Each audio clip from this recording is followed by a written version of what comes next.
113,000 times. This is the number of times one man read a single book. This seemingly impossible number is not the rambling of a madman. It is a profound historical fact, recorded clearly in his personal reading journal.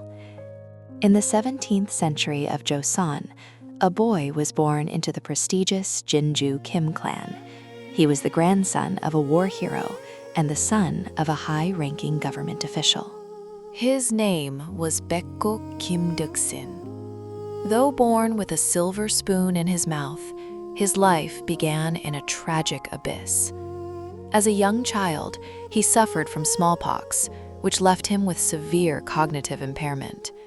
He barely began learning to read at the age of 10, but suffered from a terrible memory that erased everything he learned. People all over the country pointed fingers at him, calling him the greatest dullard of Joseon. There were even street tales mocking his sheer stupidity. According to one such legend, while riding his horse one day, he heard a beautiful line of poetry by the road. He slapped his knee in admiration and said, "I have heard this somewhere before, and it is truly beautiful." Then his coachman turned around with a look of utter disbelief and snapped, "My lord, that is the very poem you have been reciting over 10,000 times." A man who could not even remember the poem he spent his life memorizing. This story of the coachman is highly likely a fictional street tale, exaggerated by later generations to dramatically highlight his dullness. But the reason this fiction hurts is because it reflects the harsh contempt of society that he actually had to endure. When everyone mocked him as a fool and considered him the disgrace of the family, only one person believed in him. It was his father, Kim Chi. To his 20-year-old son, who could not memorize a single line of text, let alone pass the civil service exam, his father never once raised his voice. Instead, he held his son's hands tightly and said, "I will never scold you for your inability to learn. Even with your slow mind, you never give up and never let go of your books, and for that alone, I am truly proud of you. Do not set limits on yourself just because your talents are less than others." This heavy trust from his father completely changed the destiny of the foolish son.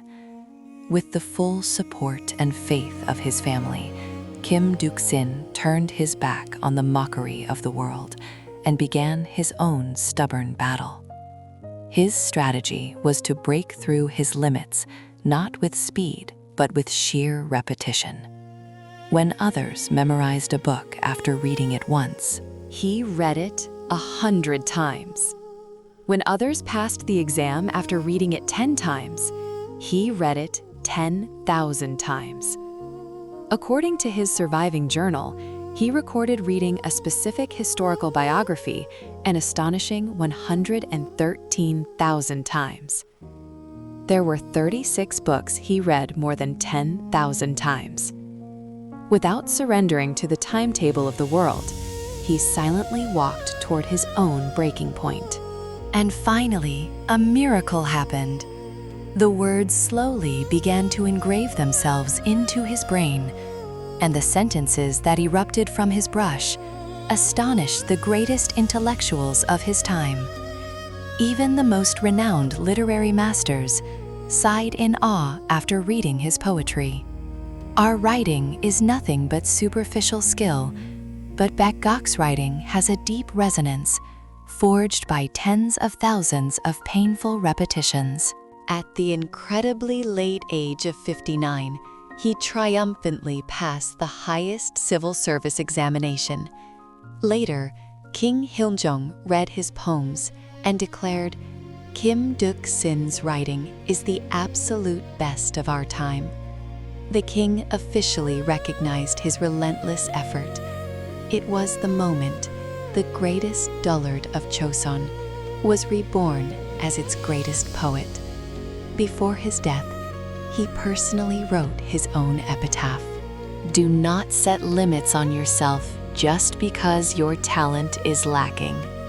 There may be no one more foolish than I was, but in the end, I achieved my goal. Modern society moves too fast. The despair that our inherited environment determines everything, and that only born genetics are the key to success, makes us feel helpless.